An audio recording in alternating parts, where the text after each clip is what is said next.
Okay, we are back for another feature in the paint layer. This feature, it's called physical paint, and it depends on some forces and physical rules, and it's going to be have some interaction with the 3D model. And for activating this feature, you just need to come over here and use physical paint, or you can just use Control 1 to active the physical paint.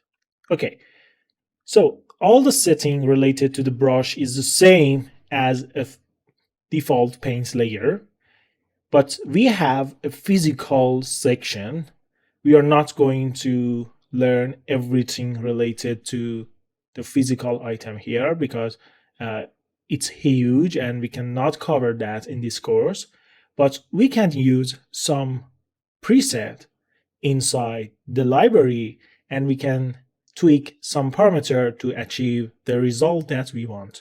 So let's go into the asset library, and in the brush section I'm going to search particle, and as you can see we have some preset here and we can use it. For example, let's go for the broken glass, and when I click here, as you can see we have broken glass effect, and it's going to follow our form like this. Okay, we can use other template. For example, let's use leak, and this leak is going to work with the dynamic and particle system inside Substance Painter. Okay, and as you can see, it's just follow the form and the shape, and this is the result that we can have with these brushes. Okay, so let's remove the layer, add another paint layer. I'm going to use, for example, veins. Okay, and in Substance Painter we can have this kind of effect with particle brushes or physical brushes. Very easy. Okay, let's create a fill layer. Let's add a black mask, and in the black mask I'm going to add a paint layer, and in here I'm going to use veins. Okay, and as you can see we have a mask on a fill layer, and now we can change the layer data. So very easy, very fast, we can create so many interesting results with physical paint. Okay, and what is the setting? As I told you before, we are not going to cover all the setting, but we can tweak some setting to achieve the result that we want, and you can play with the other setting and study about that and figure out if you like it. But the main parameter in the physics section in the brush is particle life and particle speed. So if I increase the particle life, it means when you click and the particle is created, the duration of the life of this particle, it could be more or less. So let's decrease, and when I click here, as you can see the particle goes away very fast or died very fast.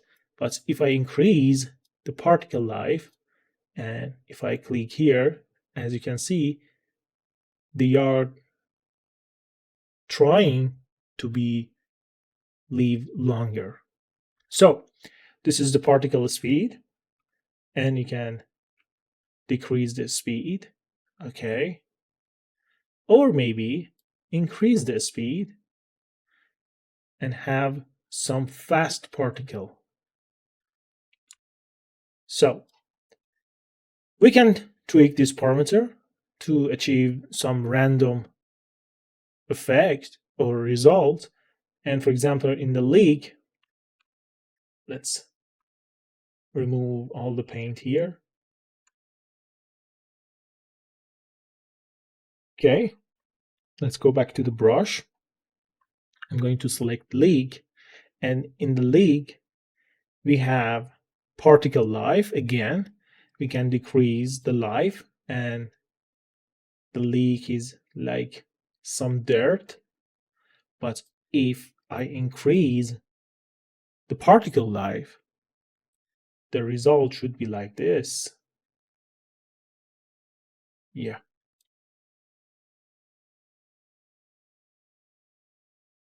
And with this parameter, we can control the result, but I suggest to stick to the default one and just play with the speed or live parameter.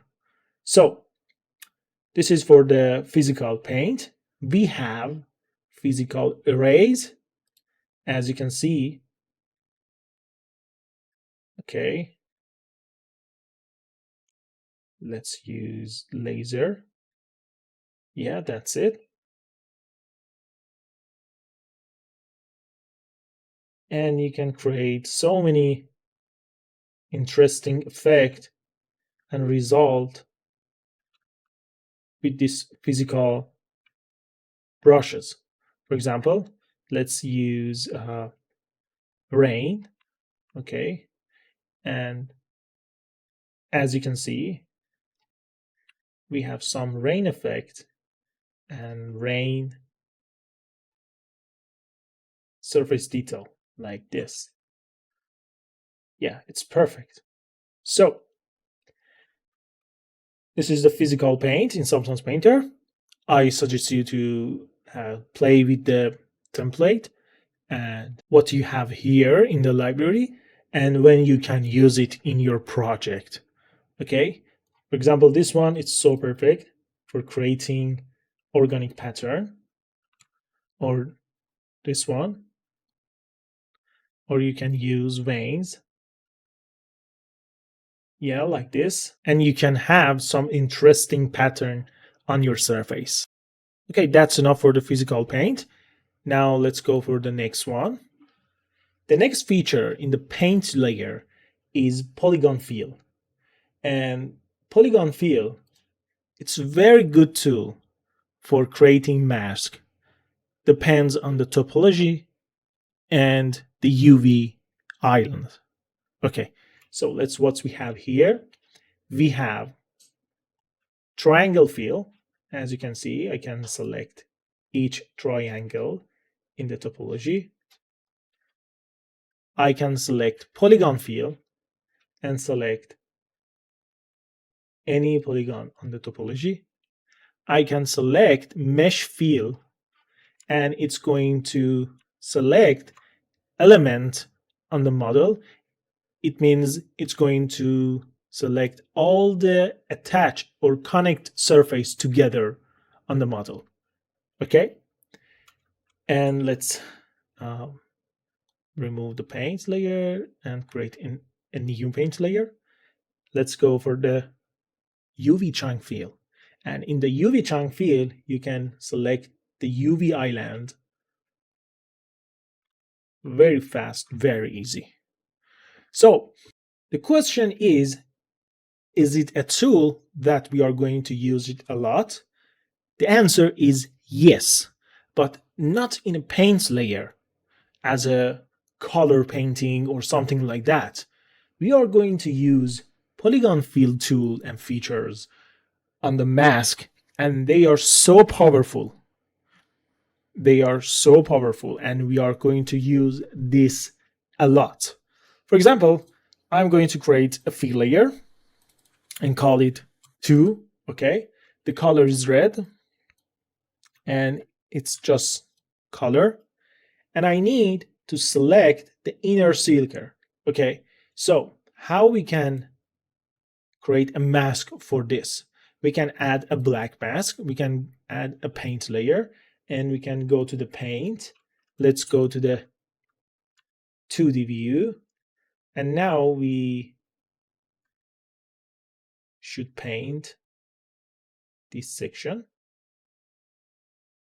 And for avoiding this kind of issue, we can, for example, change alignment to the UV, size space to texture, and let's paint again.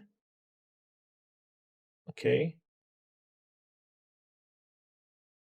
And that's it. So we just do this thing very easy, right? But there is a better solution for that. Let's just hide this paint layer and let's add another paint layer, and let's go to the polygon field, and with UV chunk field we just need to click one time on a UV island, and it's going to select all the UV island perfectly. Just one click, not entirely paint across the UV and make sure there is no issue on the border on the other UV island, and this kind of issue that we should or we could have. Okay, so this is the best way to create mask, depends on the topology and UV island. So this feature is my favorite feature in the masking section. Okay, so let's go for another feature in Substance Painter. It's very good, it's very powerful, and maybe we can use this feature in some project with some technical aspect. We use that inside Photoshop a lot for retouching and fixing the images. Okay, so let's add a fill layer, and now I'm going to load a texture in the base color, and I just need to have base color. Let's increase the tiling to something like 2, and as you can see, we have the seam on the texture. Okay, so the classic way is to go to the Photoshop and offset the texture and remove the seam and create tileable. The modern workflow is like going to something like Substance Sampler and use make it tile or this kind of filter to create seamless texture. But we can do some retouching on the texture inside Substance Painter directly. We need to create a paint layer, and now we need to change the blending mode to pass through, and pass through give us this power to collect all the data related to this channel and gather the data on the layer that we are going to work. So now I can go to the clone brush, and in the clone we can select source. For example, I'm going to hold V and click in here, and now I can brush and remove the seam like this. Okay, and that's it. You can use the source from here to make some variation in here too. So this is the way that we can use the clone brush inside Substance Painter. The most important thing here is to change the blending mode to pass, because in this way we can access to the data from down layer. We have two different types of the clone, but the function, the main function, it's so similar. The difference is the way that the source is work. For example, in relative source, the source location is going to be changed when we move the mouse. But in the absolute source mode, we are going to choose the source position and it's fixed. And when we paint and release the brush, it's going back to the location that we set before. So this is the only difference between the clone with the relative source and the clone with the absolute source. Okay?